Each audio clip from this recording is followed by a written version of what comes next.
এক যে ছিল রাজা, তার ভারী গল্প শোনার শখ।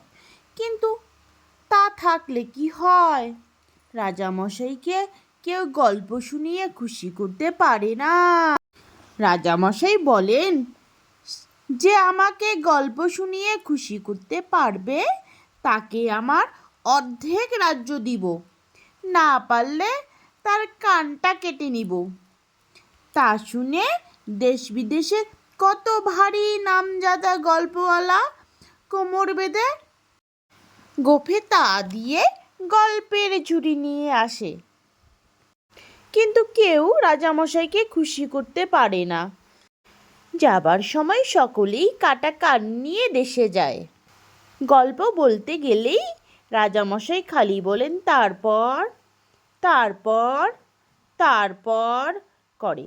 গল্পওয়ালার দফা শেষ করে তবে তিনি ছাড়েন।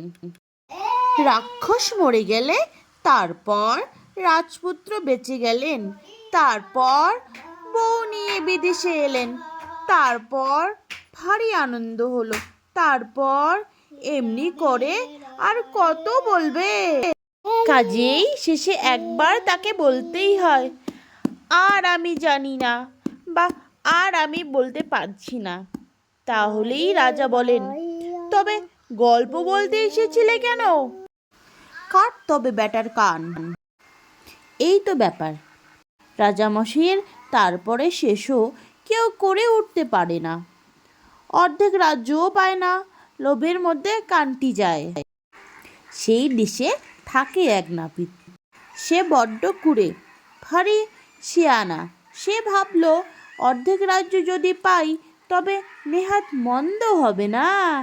একবার চেষ্টা করে দেখলে ক্ষতি কি, না হয় কানটা যাবে।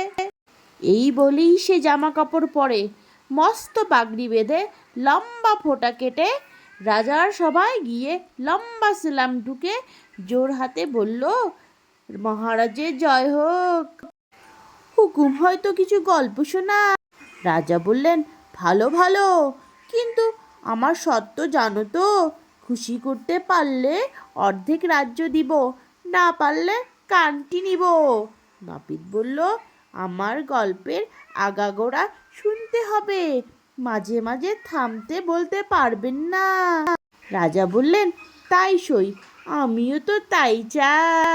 তখন নাপিত চাকর মহলে গিয়ে আচ্ছা করে সিলিম আর 10 তামাক টেনে এনে খুব গম্ভীর হয়ে বলতে লাগলো, মহারাজ, এখান থেকে অনেক দূরে এক আজব দেশ আছে। অমনি মহারাজ বললেন, তারপর? সেইখানে অনেক দিন আগে ভারী নামজাদা এক রাজা ছিলেন। তার রাজ্যের এক ধার থেকে আর এক ধার যেতে 6 মাস লাগতো। আর সে রাজ্যের মাটি যে কি সরেস ছিল কি বলবো। তারপর তাই দেখে রাজামশাই তার রাজ্যের সকল জমিতে ধান চাষ করলেন। আর তাতে ধান যা হলো, সে ধান রাখবার জন্য যে গোলা তাহের হয়েছিল, তার এক ধারে দাঁড়ালে আর এক ধার দেখা যেত না।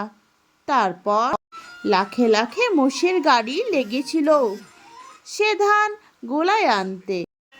এত বড় গোলা একেবারে বোঝাই হয়ে গিয়েছিল। তারপর তারপর সেই ধানের খবর পেয়ে পঙ্গপাল যা এলো, পঙ্গপালের 10 দিক ছেয়ে গেল। আকাশ অন্ধকার, হাওয়া চলবার জো নাই। শ্বাস টানলে ঝাঁকে ঝাঁকে পঙ্গপাল নাকে ঢোকে।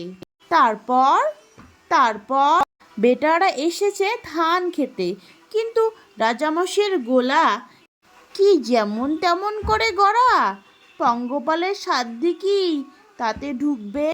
10 দিন বেটারা বন বন করে গোলার চারদিকে ঘুরে বেড়ালো। বেড়ার কোনোখানে একটা বিট বার করতে পারল না।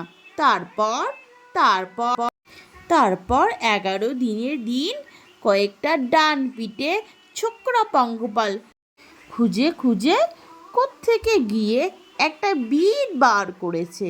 অনেক ঠেলাঠেলি করলে তা দিয়ে ভিতরে ঢোকা যায়। তারপর তারপর তখন তাদের পালের গোদাটা এসে সেই বিদের মুখে বসে বলল, ঠেল তোরে বাপু, সকলে তোরা সবাই মিলে দেখি ভিতরে ঢুকতে পারি কি না। তারপর তারপর ও সে কি বিষম ঠেলাঠেলি, গোদা বেটা চ্যাপ্টা হয়ে গেল, তবুও বলল, ঠেল ঠেল। তারপর শেষে অনেক চেষ্টা, অর্ধেক ছাল বাইরে রেখে তবে গিয়ে ভিতরে ঢুকলো। তারপর ঢুকে একটি ধান মুখে করে নিয়ে বিধের কাছে এসে বলল, এবার আমাকে টেনে বার কর। তারপর সে কি টানাটানি, আর একটু হলেই বেটা ছিঁড়ে যেত। যা হোক, অনেক কষ্টে সে ধানটা নিয়ে বাইরে এলো। তারপর তারপর আর এক বেটা গিয়ে বসেছে সেই বিধির মুখে, আর তেমনি ঠেলাঠেলির পর ভিতরে ঢুকেছে, আর একটি ধান নিয়ে তেমনি টানাটানির পর বাইরে এসেছে। তারপর তারপর আর এক বেটা, তারপর তারপর আর এক বেটা।